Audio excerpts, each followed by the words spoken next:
Do you know the 14 traits of successful chiropractors?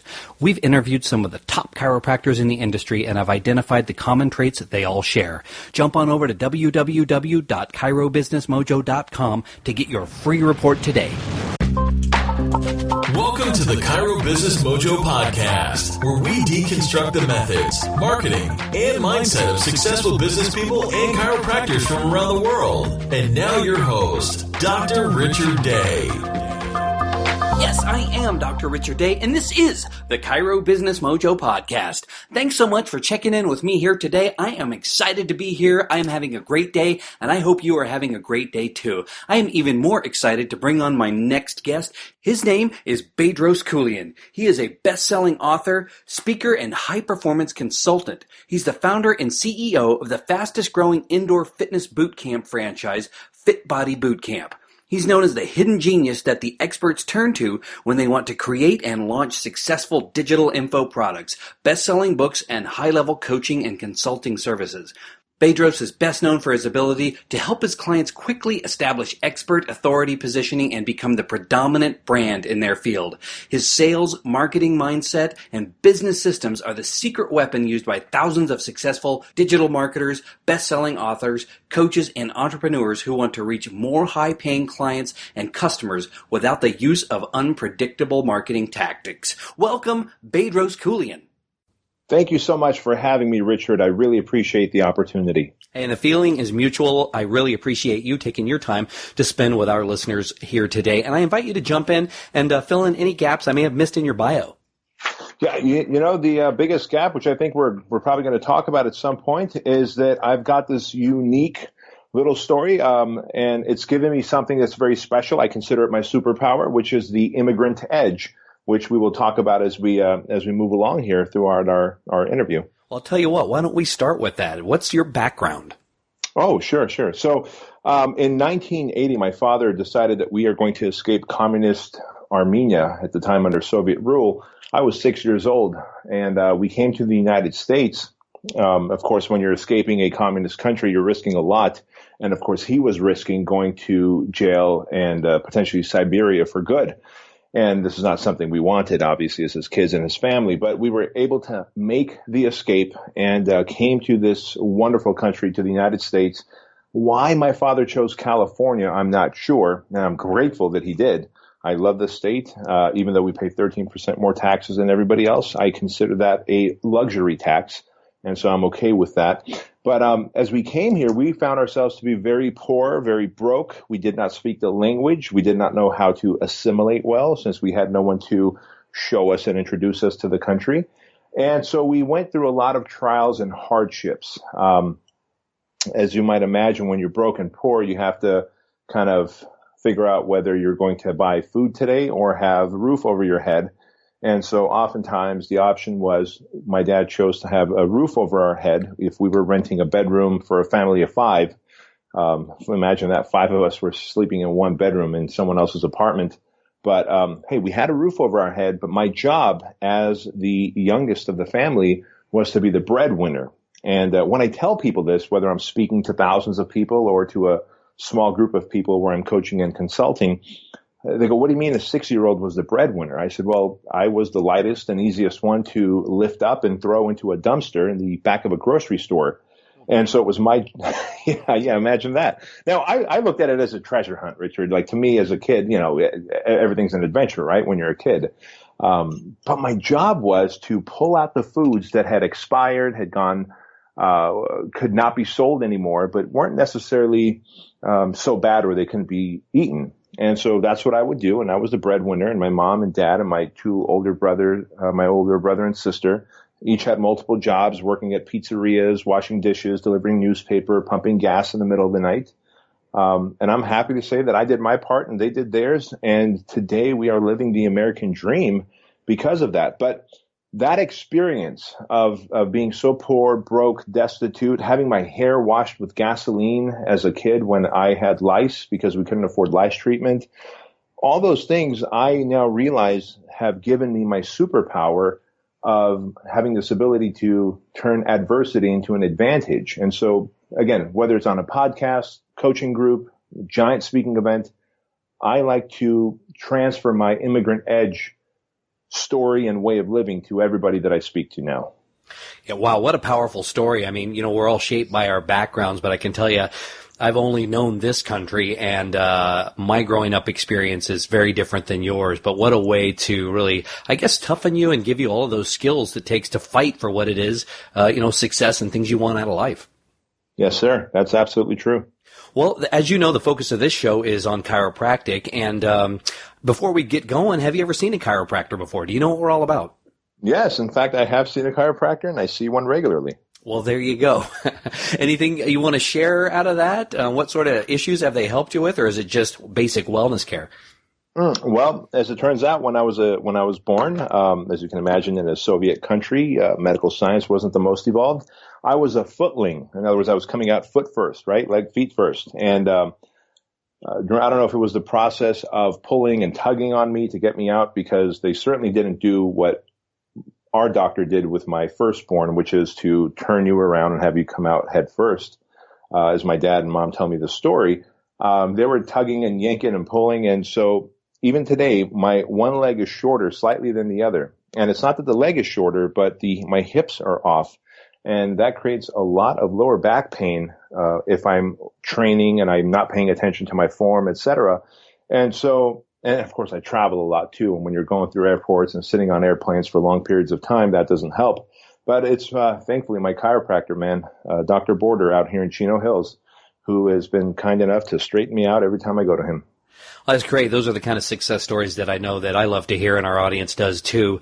And we were talking a little bit before we started recording that there are a lot of parallels in what it is that you do in terms of coaching, people to be fitness coaches, and what we do as chiropractors running our own businesses. We're kind of consumed with how we're going to grow our practices, and, how do we take care of the people that are already there, and how do we continue to attract new patients into the practice. So why don't you share with us some of the strategies and systems that you use? And I know, time constraints, obviously there's a lot, but whatever, the basics that you can touch on would be great. Yeah. The three big things are the people, the product, and the process. Anytime we're dealing with any kind of business, we want to talk about the people, the product, and the process. And really, it boils down to the people more than anything these days, because you can have a great product and you can have an amazing process in place. You can have a referral getting process. You can have a upselling process. However, if the people are not dialed in, they're not tuned in, they're not on the same mission as the chiropractor who started that business. Maybe the chiropractor has a vision and a purpose, and his or her purpose is to help, 3,000 people in their community by the year 2020. Well, does your staff know that? If your staff does not know that, if your people don't know that, they're not going to get behind the vision and the mission, and they're not going to insist upon referrals and upsells and et cetera. And so the biggest thing I like to focus on these days are the people that are working with you. I don't always say for you, but with you. I look at this as any workplace as a team.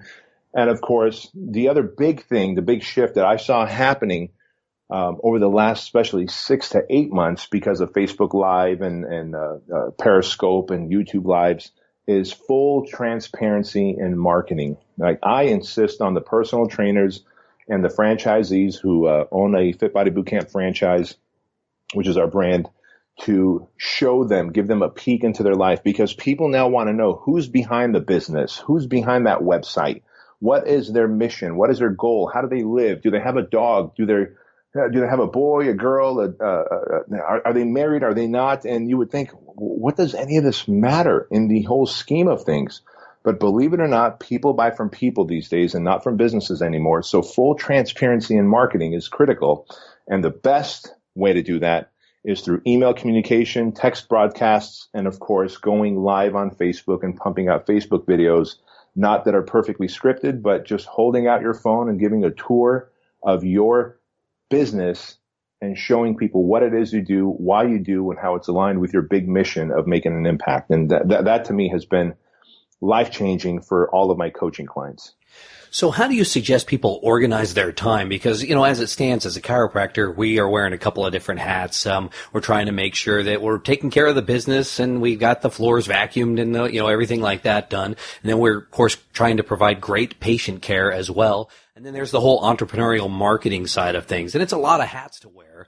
And I know especially, we'll talk about this later a little bit more, but, social media and Facebook Live in particular, it's a new skill for a lot of people. And there's a whole sort of, stage fright that goes along with this. So any strategies on how we can really, I guess, A, utilize our time a little bit better to get more done, and then 2, prepare ourselves to wear an additional hat or 2? Absolutely. And in fact, you just nailed it. You said, as a business owner, we do it all. We have to clean the restrooms. We have to vacuum the carpets. We have to wipe down the windows. We have to make sure that payroll goes out. We have to make sure electricity and water is paid for. And then as an entrepreneur, you also have to make sure the marketing's done, the sales system, the processes are in place. As a human, you simply can't do that. There are only 24 hours in a day. I imagine anyone and everyone listening to this probably has a family. They probably have a lifestyle they want to live. I mean, you don't become a chiropractor just to work around the clock.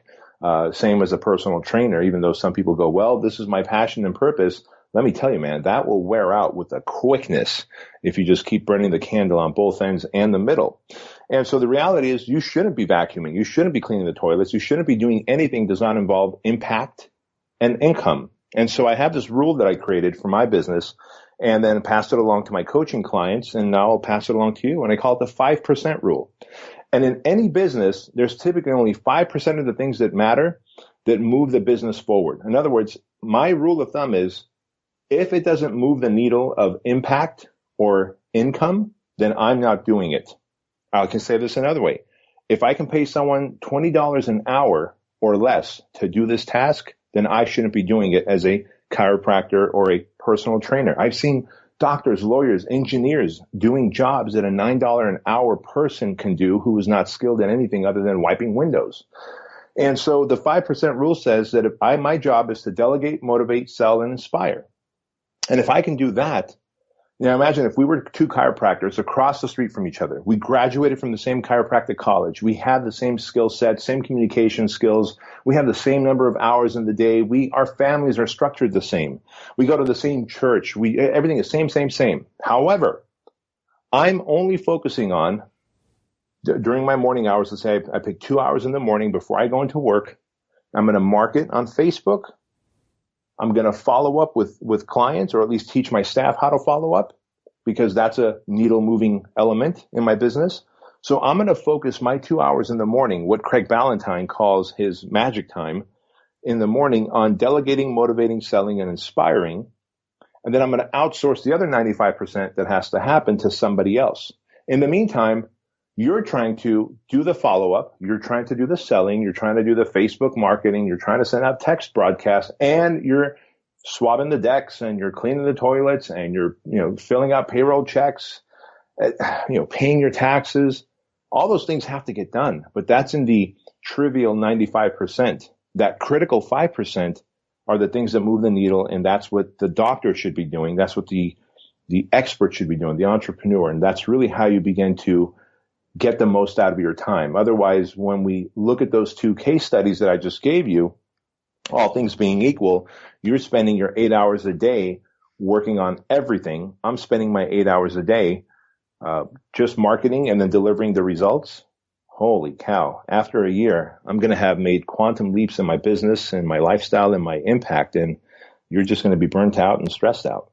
Well, I love this 5% rule. I'm always telling my wife, I can't wait for her to hear this episode, because she'll do something, she cleaned, I don't know, whatever it happens to be in the house. And I'm thinking that's great, but what's your time worth? She does, a lot of the business work for our practices that we own. And, I keep saying we should get someone to do that. We should get someone to do that. But, as a husband, I say it very nicely and gently, but coming from you though, she might actually listen. I'll tell you how this lesson. The best lessons I was told by a friend who's a Navy SEAL. He said in the military the best lessons are learned in blood, right? Unfortunately, in bloodshed. And they go, holy cow, that tactic didn't work. And so in entrepreneurial world, the best lessons are learned in loss of money instead of loss of blood. And so I'll give you a little example. About 12 years ago, when I first started coaching and consulting the fitness industry, I was just working out of my guest bedroom of my house, and I had one employee, and she was my assistant. And my wife came to the guest bedroom, and she said, "Hey, the sprinklers are on, but one of the sprinkler head's broken, and it's just like a fountain out there in the backyard. Can you go fix it?" "Sure, honey." Now I'm capable. I went to the garage and got the sprinkler head and got the little hand shovel and started digging around. Well, just then, Marilyn, my assistant, comes running out of the house and says, "Bedros, there's someone on the phone who replied to the email that we sent out and is interested in talking to you about your coaching program." Now, at the time, the coaching program was $5,000 for the year. Today, I charge $30,000 for the year. So the pain would actually be greater if this had happened today. But $5,000 then was the equivalent of $50 million, to be honest with you, to me at the time. So Marilyn comes out. I said, "Marilyn, you've heard me, give the pitch and walk people through the process many of times. I know you got this. Go do it. I'm covered with mud right now. I can't pick up the phone, and I certainly can't get away from all this trench that I've dug." Well, 20 minutes later, she comes out, and I go, "What happened?" She goes, "Well, they're going to think about it." The reality is the sale was lost, and $5,000 was lost, when in reality, I could have simply told my wife, "That's not in my 5%. However, let's call someone who can do it for whatever, 50 or $100 and fix that pipe."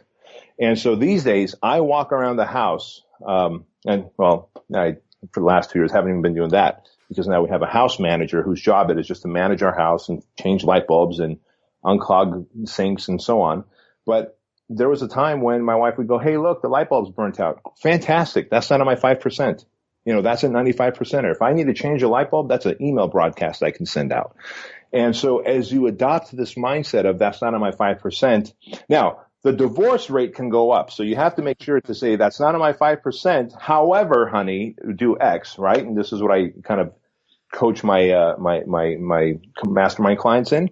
But that is a great saying, and I want everybody listening to this to adopt that is not in your 5%. And if you can protect your 5%, you'll have a life where you're not overwhelmed, you're making great money, you're making a tremendous impact in the community that you serve, and you still get home on time to enjoy the quality time with the family.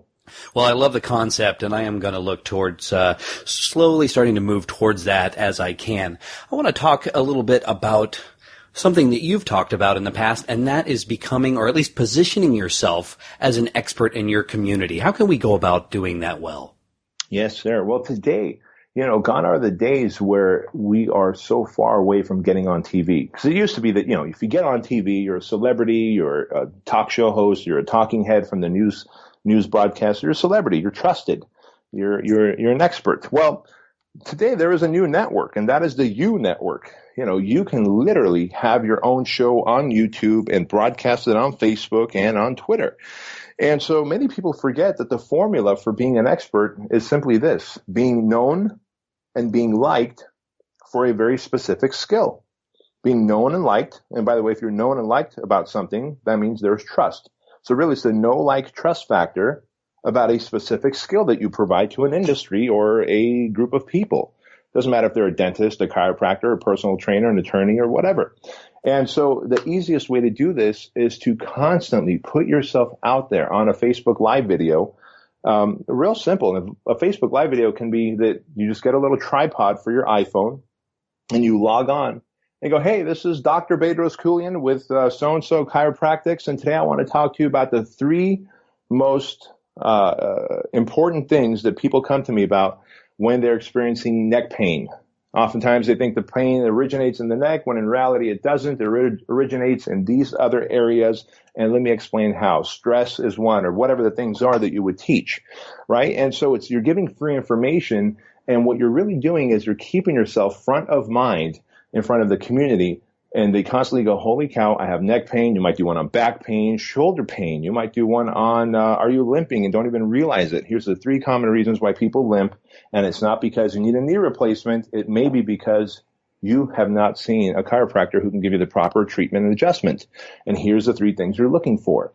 And eventually, as you come with a giving hand on a specific topic over and over and over again, and the more goodwill you can build with that community on that topic, the more you're liked, the more you are known, and the more you are trusted. And those 3 things together create celebrity or a a expert status or brand for you. So it's really that process. Now you can do that in videos as well. It doesn't have to be a live broadcast. I happen to like live broadcasts because Facebook does a great job in broadcasting out to anybody and everybody that you are live and that you are on a mission about a specific topic. But then they'll take that thing and rebroadcast it for the next 48 hours to anyone who's a member of your fan page or is a friend and follows you. And so it's a really good way to create this new network. And by the way, you can download that video immediately after you do a live broadcast and repurpose it on YouTube using specific keywords like Chino Hills Chiropractor or whatever. But the idea is to showcase you as a human, as a person, and not as a business, giving. And before long, you're the trusted expert. Well, the arena of Facebook Live, is fairly new. Are there some, things to do and things to avoid when we're in front of the camera? Yes. In fact, we shared this at my mastermind. Craig Valentine and I run a mastermind together. And Justin, was it Justin Williams? Yeah. Justin Williams. Yeah, Justin Williams was there, and he's like, hey, man, I really love what you taught at your mastermind. Any chance you can get on my podcast and teach this? So I'll gladly teach it here as well. It's a bit of a 5-step process, and let me tell you, I spent a lot of money and a lot of energy trying to figure this out. But when you first go live on Facebook, thing number one is that no one's watching. You get a little eyeball on the screen that you can see with the number 0 in it. And that's pretty intimidating because nobody's watching. You just went live and no one's watching. So what has to happen first is if you've got any kind of following, if you've got a customer list, email list, if you've got any kind of Facebook fan page or personal page, the night before, broadcast out and also mention on your fan page and your personal page that you will be going live at this time on this network, on this fan page or on this personal page, talking about this topic. So basically, you're going to encourage people to become an audience. Now, you and I both know that if we say, hey, tomorrow morning at 11 a.m., I'm going live and I'm going to talk about the 3 fundamental things that lead to chronic back pain, well, people aren't going to trickle on board right at 7 o'clock. Or 11 o'clock. They're going to, find their way in at 11:05, 11:03, 11:09, 11:10, etc. And so thing number one is let everybody know the night before that you're going to be broadcasting, what you're going to be broadcasting about, and where and when. So we got that. That's just a broadcast via email and, of course, a post on Facebook. Thing number two is when your Facebook thing goes live, you've got 0 people watching you. So I believe having a 3 to 4 minute buffer time does 2 things. It gives Facebook to broadcast your message into everyone's notification center. And by the way, it's very important in the description of that Facebook broadcast, because before it lets you go live, it says, describe what you're going live about. You can't just say, hey guys, I'm going live, because that's what everyone's going to see in their notification center. And the reality is people are selfish. They don't care that you're going live. They don't care about you and me. When I go live, I want to say, I write how to become a 7-figure earning personal trainer. Now, if you're a trainer and you just got that notification from Facebook, it says Bedros Keuilian is live, and he's teaching how to become a 7-figure earning personal trainer. That is far more compelling than, hey, guys, I'm live, right? And so as a chiropractor, I might write how to overcome crippling back pain. Wow. Well, Facebook is going to send me that notification, but it's going to take a little time. So the first 3 to 5 minutes, I like to banter. I typically go through, hey, here's the top 5 books that I read. Here's the top 5 places I vacationed at with my wife and kids. Here are the top 5 gluten-free foods that I've eaten recently, things that my market would resonate with. And when you do this, you're not only giving people a peek into your life, you're also buying yourself some time, and you just see that eyeball that has 0 in it going to 5, 10, 15, 20, 30, 100 viewers. So that now you can start talking about the crippling back pain solution after 5 minutes is up or 3 minutes is up, and there's actually eyeballs watching you. So that's thing number 2, is you want to banter a little bit and give them a peek into your life. Are you with me so far, Richard? I'm following right along. All right. Thing number 3 on this is that we want to encourage people to like, love, and share right away. Here's why. Facebook determines the amount of eyeballs they're going to send to your videos now while you're live and later when it's in rebroadcast based on the number of likes, loves, and shares. So as you know, there's the like button and there's a love button now and the happy face button and, of course, the share button. So thing number 3 is I'm going to start off by saying, hey, so if you like the idea of finally ditching your back pain and being able to be active, live a healthy life, be able to lift your grandkids up and go shopping and unload the car and the groceries, if you like the idea of that, please like, love, and share this video so that it can help more people throughout our community. So immediately, I'm going to ask that if you like the idea of what I'm about to teach you, please like, love, and share, interact, and leave comments below, because after we're done with this, I'm going to log off and then come back and answer all your questions. See, all of those things are called social indicators. And Facebook is looking for social indicators to go, aha, this is a popular broadcast on a popular topic. I'm going to show it to more people now, and I'm going to rebroadcast it to more people as well. Because as you know, Facebook throttles what they show on everybody's timeline. So that's thing number 3. Thing number 4 is you teach. You teach the big thing. Oftentimes people overteach. We want to teach them the very simple things. We want to teach them a movement or two. Again, because our industries are very similar, it might be the top 3 exercises that you could do at home to firm, tone, and tighten your midsection. And we're not going to show them anything compelling and challenging. We might show them a plank. We might show them how to just pull their belly button into their spine and actually stand straight and use their internal core muscles even when they're walking around, sitting in their office chairs.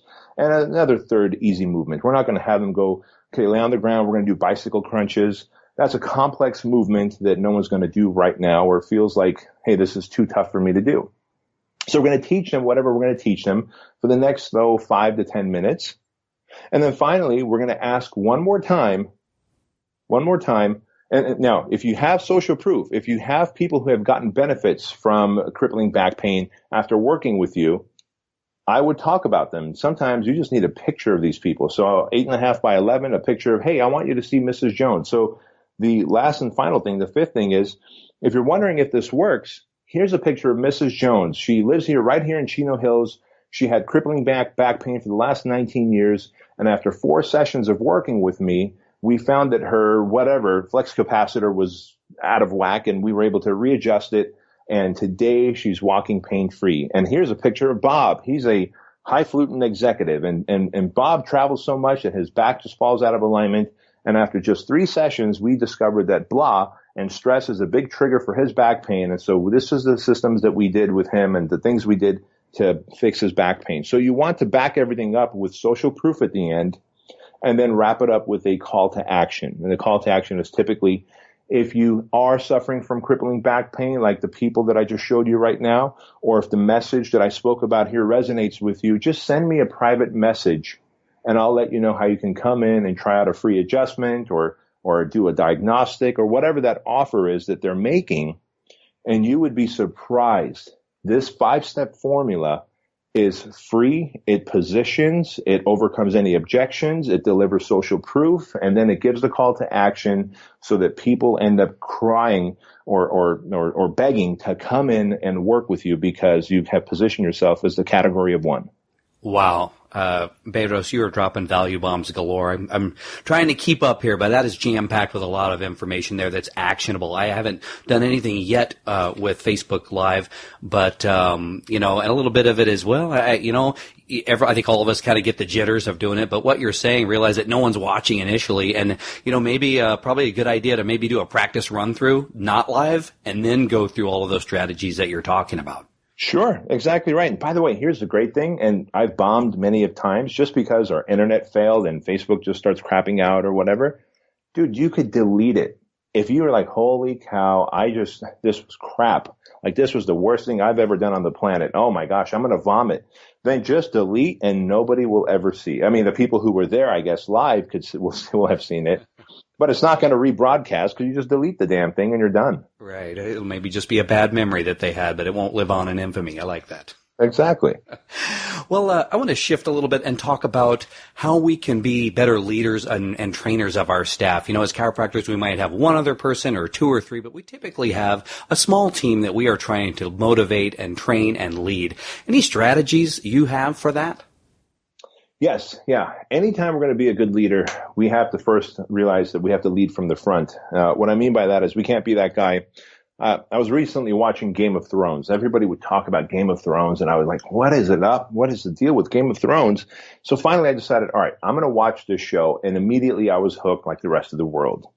And there was a scene, I don't know the character's name, but typically the guy in charge of whatever village, the king, he is the one who is on horseback leading the charge when there's a battle. Well, there was a particular scene where this guy who was in charge did not lead from the front. In fact, he just yelled, "Charge, everybody, go kill the bad guys." And of course, they got destroyed because nobody fights with passion and purpose and conviction when the king himself is not leading from the front. I personally had this problem about 6 years ago as my business was growing. And today we've got about 30 team members here in our corporate office running our franchise and my coaching and consulting business. When we only had 6 people about 5 or 6 years ago, I just assumed everybody was self-motivated and driven like I am. So I'd wake up and do my work first thing in the morning at home. Then I'd come in here and I'd just, close the door and work, and I'd give people their marching order and think that it was getting done. But people did not know why I was giving these orders. So one thing a good leader does is they show up before everybody else, at least in the beginning, until you have a good operations manager. For example, Richard, I know you were talking to Joan, who's my operations officer. She gets here first. She's first in, first out. And when I'm not in the office, she tells everybody, Bedros is out traveling. He's speaking in Chicago today. He's at this place the next day. He's doing this so that we can get more leads and prospects for Fit Body Bootcamp franchise so that you guys can sell them and we can keep increasing your health care and your pension plans, etc. Like, she's always going back to our message of our big 2020 vision of impacting the world through health and fitness by the year 2020. And of course, how it's going to benefit them directly, more pay, better pension, better health plan. And so, because the reality is most people don't know what it is that you're doing as a leader. And so 1, you have to share your vision. 2, you have to lead from the front by doing it yourself until you can replace yourself by a good office manager or a good operations manager. And of course, number 3 is be very clear on the goals of the business. What I mean by that is oftentimes as entrepreneurs, we are great with our vision. Okay, we're going to start doing this from now on and offering that service, but we don't explain why, and we don't create a process or a system. We think we did a good enough job explaining to our team, but the reality is until you can explain to them where they understand it, get it, and see how the outcome is going to benefit everybody, they're not going to be fully behind it. So lead from the front. Of course, be clear with your vision. Is the number 1 and 2 things that I can tell you that a good leader would do. When I started doing that, it completely changed the culture in my business because they knew exactly why we need 3,000 Fit Body Bootcamp locations by 2020. They know exactly why I need 1,500 coaching clients rather than, all right, guys, we're just chasing numbers. Now we're chasing our mission. And as it turns out, to get to our mission, we have to work on the numbers.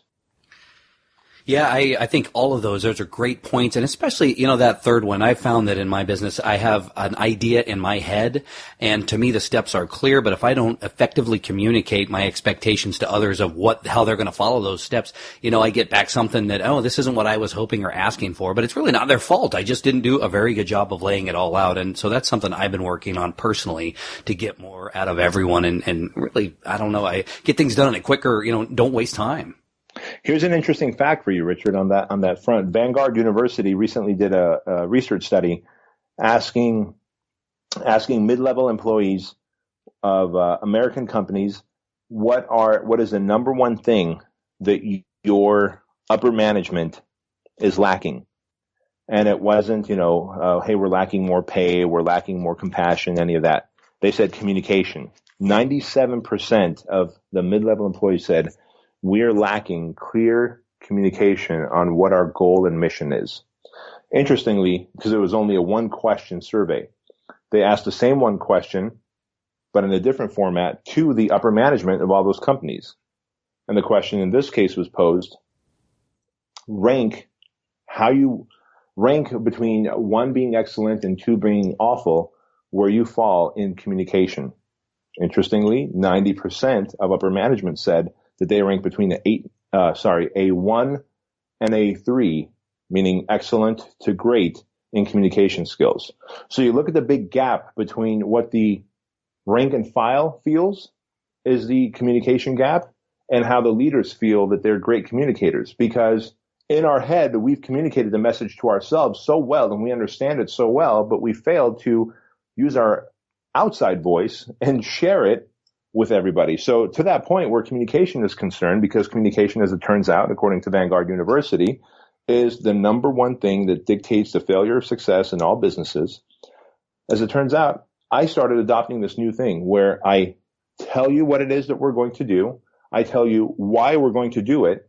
And then I ask you to feed it back to me. And I go, okay, now, Richard, now tell me what it is that we're going to do and why we're doing it.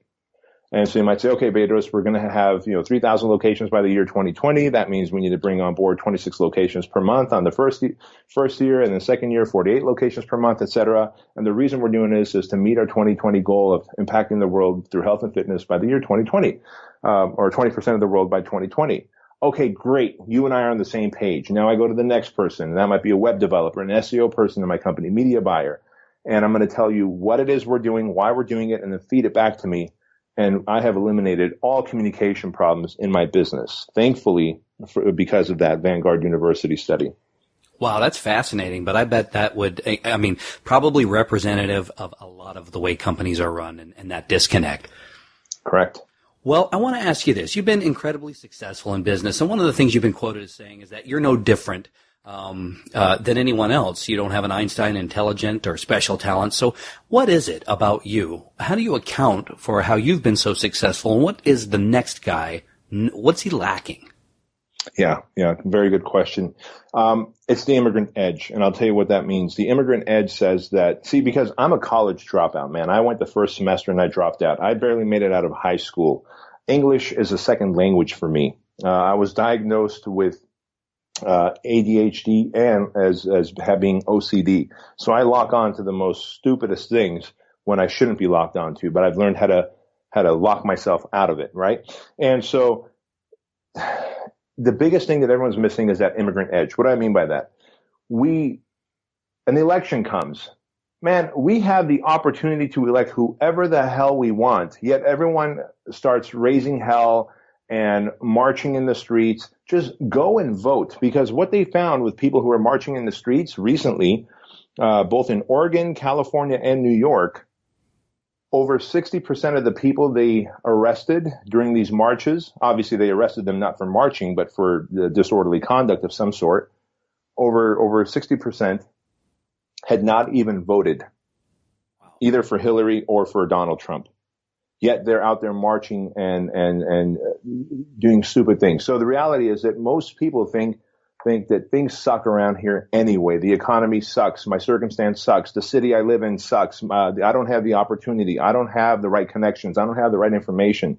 What they don't realize is that information is free and at your fingertips. If you just go to Google and YouTube, you can pretty much become an expert on anything.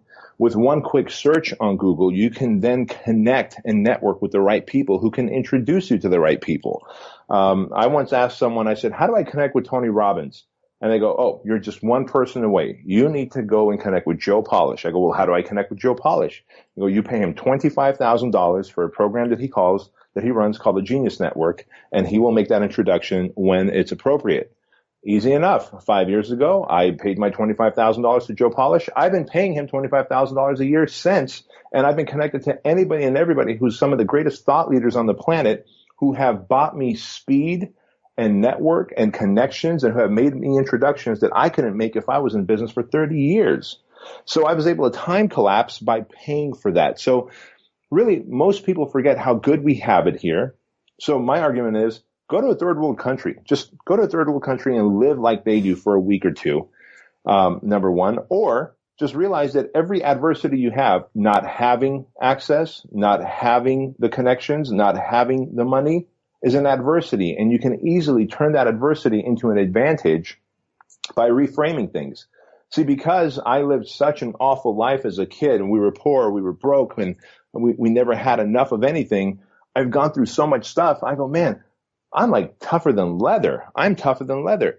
And so anytime, we get an audit from the Federal Trade Commission because we are a global franchise and the Federal Trade Commission oversees franchises. My entire team panics. Oh my gosh, we're being audited. I go, yay, that's exciting. That means we have finally made it big enough to be audited by the Federal Trade Commission. I'm excited. So I'll take any adversity and reframe it as a positive so that I can get excited about it.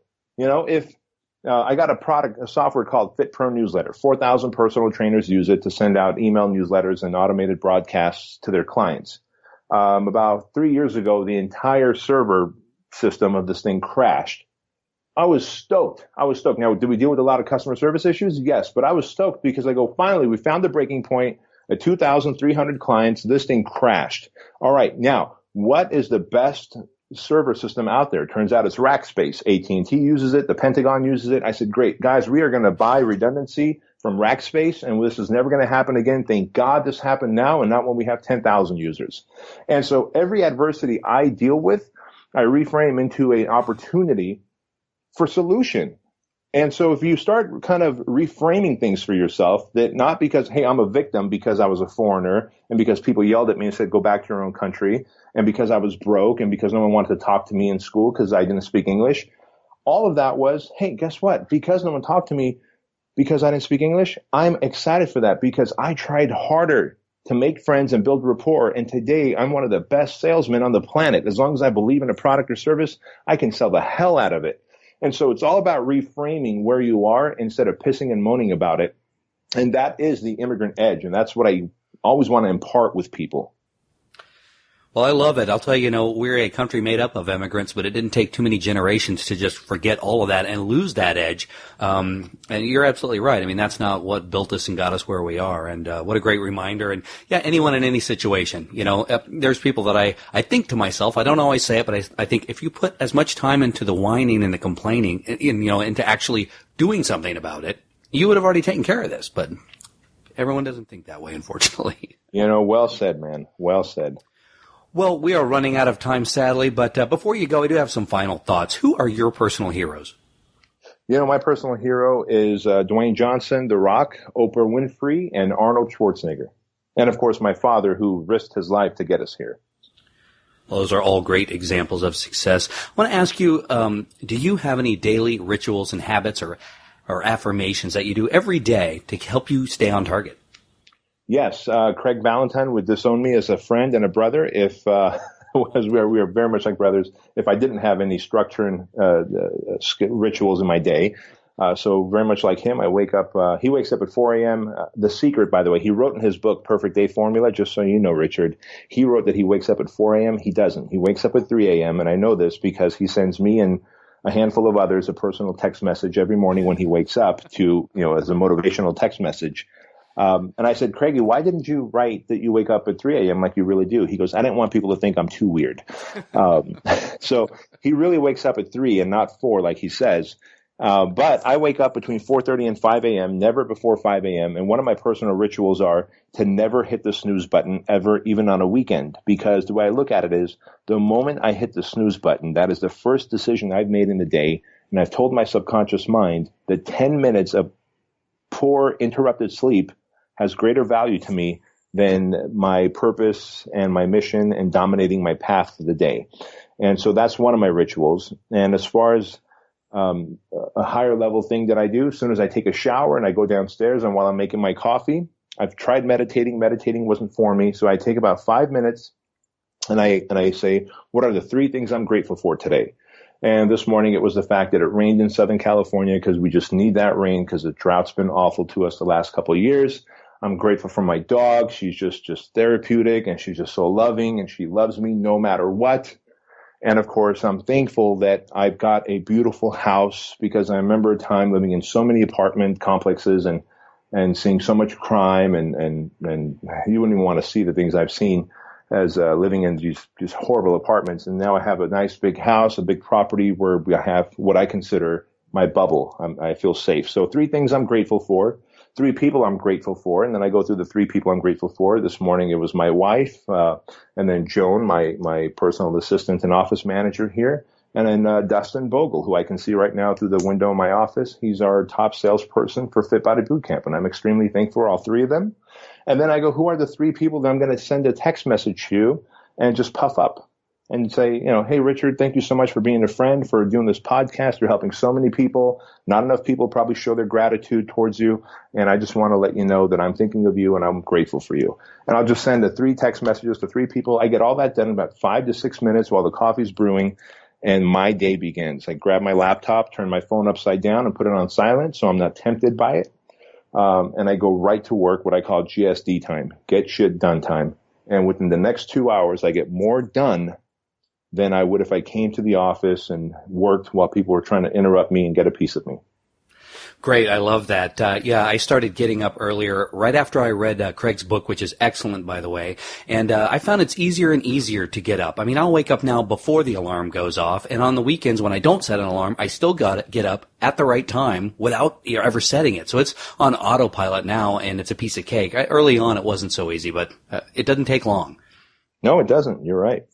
Well, in addition to that book by Craig Ballantyne, The Perfect Day, do you have any other books you'd like to recommend? Well, maybe a single book. Yeah, you know what? If there was one other single book I'd like to recommend, it would be Stephen Pressfield's book, Turning Pro. That thing has, when he put that book out, I thought I had already turned pro, but I realized my amateur ways. And, it's that 1 degree of change that you get. Anyone who's listening to this goes, listen, man, I'm an entrepreneur. I'm disciplined. I've got structure to my day. What do you mean I need to turn pro? And the example I always give to people is, well, at 211 degrees, water boils, and it's pretty hot, and you can throw an egg in there, and you'll have a hard-boiled egg, and that's fantastic. You can eat it. 1 more degree of change, at 212 degrees, that water becomes steam, and that steam can power a locomotive and move things across this country. So if you can get 1 more degree of change out of a book that could help you be more efficient, effective, make more money, have a bigger impact, wouldn't you want it? And to me, that book is Turning Pro. Well, we will definitely link to that in our show notes page in case our listeners want to grab a copy for themselves. What's the best way for people to contact you to find out more about you and what you do? Well, best way to reach me is through my blog at bedroskeuilian.com, or just find me on Facebook. I'm very active on Facebook, facebook.com/Bedros Keuilian. I'm going to throw in there, if they search for you on YouTube, they're going to find tons and tons of great information. In researching this show, I watched a couple of your videos, and man, they are well put together. I hope one day I can speak the way you do, because it comes off great. Wow, thank you so much. That means a lot. I appreciate it. Well, thank you, Mr. Bedros Keuilian, for being on the show today and providing so much valuable information for our listeners. It's truly been a pleasure, and thank you again. Thank you, sir. Thanks for listening to the Chiro Business Mojo podcast at www.chirobusinessmojo.com.